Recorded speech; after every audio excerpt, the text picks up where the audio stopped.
Medical college and hospital limited আজকের সংবাদপত্রে আপনাদের সবাইকে স্বাগত জানাচ্ছি। সিনিয়র সাংবাদিক মঞ্জুরুল ইসলাম রয়েছেন আমাদের সঙ্গে। মঞ্জুর, স্বাগত। বাংলাদেশ প্রতিদিন এত নির্দোষ নিষ্পাপ সরকার দেখিনি। দেবপ্রিয়, কিছুতেই হচ্ছে না ঐক্য, ব্যাংক লুট ও চোরাচালানের টাকা পাচার বিদেশে। দৈনিক ইত্তেফাক, তত্ত্বাবধায়ক প্রদানের নিয়োগ প্রক্রিয়া নিয়ে ঐক্যমত্য হয়নি। 40 বছরের ব্যবসায়িক জীবনে রপ্তানি খাতে এমন সংকট দেখিনি। একে আজাদ, অভ্যন্তরীণ শান্তি শৃঙ্খলা রক্ষায় সেনাবাহিনী গুরুত্বপূর্ণ অবদান রাখছে। মানবজমিন, রাজনৈতিক মতাদর্শে ঊর্ধ্বে উঠে সামরিক কর্মকর্তাদের পদোন্নতির নির্দেশ। প্রধান উপদেষ্টার যুক্তরাষ্ট্রের সঙ্গে শুল্ক চুক্তি নিয়ে অনিশ্চয়তা এখনও কাটেনি। ইতিবাচক হিসেবে দেখছে বিএনপি, ধর্মভিত্তিক দলের মেরুকরণ। আমার দেশ এনসিপির তরুণ তুর্কিরা নির্বাচনী মাঠে রাজনৈতিক মতাদর্শে ঊর্ধ্বে থেকে যোগ্যদের পদোন্নতি দিন। মাদ্রাসা শিক্ষার্থীদের প্রতিরোধ ফিরে দেখা। কালবেলা 77,000 টাকার কাজ নিতে কোটি টাকা ঘুষ। হামলা বাধাতেও থামবে না এনসিপি। সেনা সদর নির্বাচনী প্রস্তুতি উদ্বোধন করলেন প্রধান উপদেষ্টা। কালের কণ্ঠ, রাজনীতিতে বিভক্তি স্পষ্টত। ব্যবসা বাণিজ্যে ধস, হতাশ ব্যবসায়ীরা। স্বাধীনতা ও সার্বভৌমত্ব রক্ষায় অবদান রাখছে সেনাবাহিনী। দেশ রূপান্তর, কর্মকর্তা থেকে কর্মকর্তা নিয়োগ অদক্ষতা। গুলশানে অর্ধেক দামে ফ্ল্যাট নেন সাবেক প্রধান বিচারপতিও। 31 জুলাইয়ের মধ্যে জুলাই সনদ সম্ভব। প্রতিদিনের বাংলাদেশ, টাইগার আইটি এখনও সক্রিয় সর্বনাম নামে। বেকার তৈরি হচ্ছে রাষ্ট্রের টাকায়। রাজনীতির ঊর্ধ্বে থাকা অফিসাররাই পদোন্নতির দাবিদার। আলোকিত বাংলাদেশ, পুরো দেশ চষে বেড়াচ্ছে এনসিপি, মিলছে সারাও। পাকিস্তানকে উড়িয়ে বাংলাদেশের দুরন্ত সূচনা। হাইকোর্টের রায় বাতিল, সংঘর্ষে নিহত 19।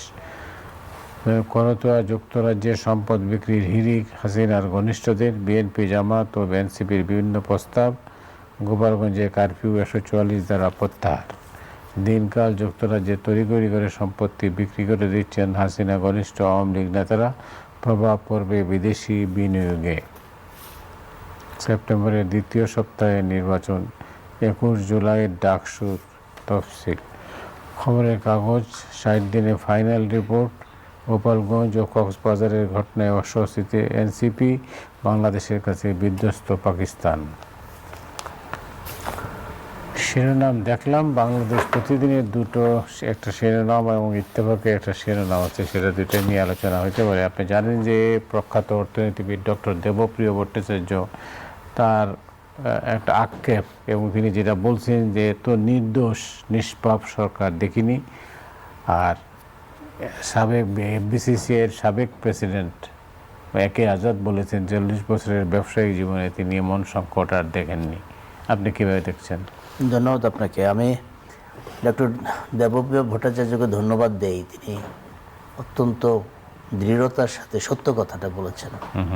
কারণ সবগুলো সরকারের সাথেই কিন্তু কাজ করার অভিজ্ঞতা ওনার আছে, এবং এই সরকারের সাথেও কিন্তু তিনি কাজ করেছেন। অর্থনীতির যে শ্বেতপত্রটা তৈরি করা, এটা কিন্তু ওনার নেতৃত্বেই হয়েছে। যদিও এটা আলোর মুখ দেখে নেয়। যে সমস্ত ফাইন্ডিংস এবং সুপারিশ করা হয়েছিল, সেই সুপারিশগুলো ওই অবস্থায় আছে।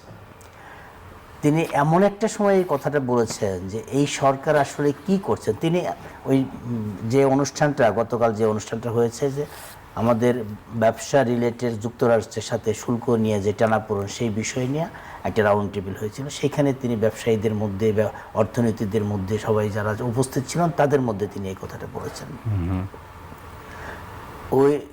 ওনার পরের কথাটা যেটা আছে যে অন্যান্য সরকারের সাথেও কাজ করেছি। অন্যান্য সরকার আমরা কিছু বললে বলতো যে আসলে ঠিক আছে, দেখি, এটা তো আমরা জানতাম না, আপনাদের পরামর্শটা দেন, আমরা একটু দেখি। আর এই সরকারকে কোনো কিছু বললে বলে যে আমরা সব জানি, আপনাদের বলতে হবে না। এখন সব জানতার সরকার এটা। এই জন্য সব জানতার সরকার, কারণ বাংলাদেশের ইতিহাসে 54 বছরে এত শিক্ষিত লোক তো অন্য কোনো গভর্নমেন্টে আসে নাই। নোবেল বিজয়ী থেকে শুরু করে, পিএইচডি ডিগ্রি হোল্ডার থেকে শুরু করে, ম্যাক্সাস পুরস্কার প্রাপ্ত থেকে শুরু করে, তুর্কি তরুণ থেকে শুরু করে, এমন কোনো ক্যাটাগরি নাই, এমন কোনো শিক্ষার ধরন নাই যেটাতে এই সরকারের মধ্যে না যায়। পলিটিক্যাল গভর্নমেন্টে দেখা যায় যে স্বল্প শিক্ষিত মানুষও কিন্তু মন্ত্রী হয়েছেন, তাদের অভিজ্ঞতা, রাজনৈতিক দক্ষতার কারণে হয়েছেন। কিন্তু ওনারা তো সব জানতা। একজন নোবেল বিজয়ী মানুষকে আপনি কি শিখাবেন? পিএইচডি ডিগ্রি হোল্ডার মানুষকে আপনি কি শিখাবেন?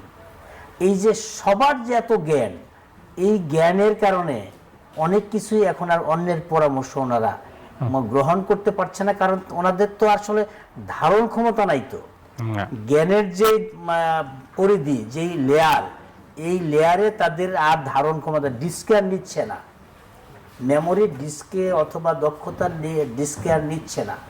সে কারণে তারা সব কিছুই জানেন। সরকারে যারা দু একজন স্পোক্সম্যান আছে, যেভাবে কথা বলে মনে হচ্ছে যেন মানে আরও 10টা সরকার তারা চালিয়ে আসছে, এরকম অভিজ্ঞ হয়ে কথাবার্তাগুলো বলছে। তার এই অনুষ্ঠানের মধ্যে এ কে আজাদ সাহেব যে কথা বলেছেন, দেশের উনি 40 বছর যাবত ব্যবসা করেন, এরকম দুরবস্থা দেখেন নাই। এবং অন্যরাও বলেছেন যে যেভাবে দেশ আগাচ্ছে, এতে করে ব্যবসায়ীদের অবস্থা ভয়াবহ হবে, দেশের অবস্থাটা ভয়াবহ হবে। আমেরিকার সাথে যে শুল্কের যে বিষয়টা, 30% শুল্ক আরোপ নিয়ে যে আশঙ্কা করা হচ্ছে, শুল্ক আরোপ হওয়ার পরে কিন্তু 90 দিন সময় দেওয়া হয়েছিল। 90 দিনের মধ্যে আলোচনা করা যেত, অন্যান্যরা যেভাবে আলোচনা করা হয়েছে 1 আগস্ট থেকে সেটা কার্যকর হবে।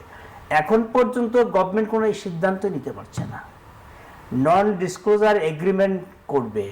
এখন নন ডিসক্লোজার এগ্রিমেন্ট করে বাণিজ্য মন্ত্রী আবার সংবাদ সম্মেলনে বলে যে আমরা নন ডিসক্লোজার এগ্রিমেন্ট করব, এটা কাউকে বলা যাবে না। তো এটার নামের মধ্যেই তো আছে যে নন ডিসক্লোজার এগ্রিমেন্ট, এটা বলা যাবে না। তা আপনার এই সংবাদ সম্মেলন করে এই কথা বলার দরকারটা কি? এখন ব্যবসায়ীরা বলছিল যে এই শুল্ক বৈষম্য যেটা হয়েছে, যেটা আরোপ করা হচ্ছে, এটাতে লবিস্ট নিয়োগ করে অন্তত তাদের সাথে বার্গেনিংয়ে আসেন। 90 দিনের মধ্যে সেই লবিস্ট নিয়োগ করা হয়নি। বলছে যে আমরা সব জানি, লবিস্ট নিয়োগ লাগবে না। ব্যবসায়ীরা আশঙ্কা করছে যে নন ডিসক্লোজার এগ্রিমেন্টে কি আছে এটা প্রকাশ পেয়ে যাবে, সে কারণে লবিস্টের নিয়োগ হয়নি। এটা ব্যবসায়ীদের অভিমত। পরবর্তী বৈঠকটা কবে হবে এই ডেটটা এখনো পাওয়া যায় না। এখন পর্যন্ত ডেটটা পাওয়া যায় না, মাত্র হাতে আছে আর 9 দিন। রাইট। এর মধ্যে ডেটটা পাওয়া যায় না। ডেটের জন্য যখন তারা বলছে যে আমরা আসতে চাই, ওইখান থেকে বলা হয়েছে, আমেরিকান ট্রেড অর্গানাইজেশন থেকে বলা হয়েছে যে ডেট ছাড়া আপনারা আসার দরকার নেই। এখন পর্যন্ত পরবর্তী ডেট নিয়েই আমরা কথা বলতে পারি নাই। গতকাল রাতে বিকাল 4টা থেকে রাত 9টা পর্যন্ত বাণিজ্য মন্ত্রণালয়ের সকল ঊর্ধ্বতন কর্মকর্তাদের নিয়ে একটা বৈঠক হয়েছে। সেই বৈঠকে একটা অবস্থানপত্র বাংলাদেশের পক্ষ থেকে আমেরিকাকে দেওয়ার জন্য সিদ্ধান্ত হয়েছে। সেটা তৈরি করতে আরও 2-3 দিন, 3-4 দিন সময় লাগবে। সেইটা তৈরি করার পরে তারপরে এটা পাঠাবে। পাঠানোর পরে নিয়ে পরবর্তী আলোচনা হয় কিনা, অথবা আলোচনার সুযোগ আমরা পাই কিনা। ওই যে পলিসি পেপার যেটা ডিসক্লোজ হয়ে গেল, লিক হইল আমেরিকার, যেটা সেই কারণে কিন্তু বাংলাদেশে আমাদের এখানে কিছু হয়নি, কিন্তু আমেরিকানদের মধ্যে একটা প্রতিক্রিয়া হয়েছে যে আমাদের তো সব জায়গায় দুর্বলতা আছে। সেই দুর্বলতার কারণেই তো এটা হয়েছে। আমরা বলতেছি নন ডিসক্লোজার এগ্রিমেন্ট, আবার পরে সেটা প্রকাশ হয়ে যায়।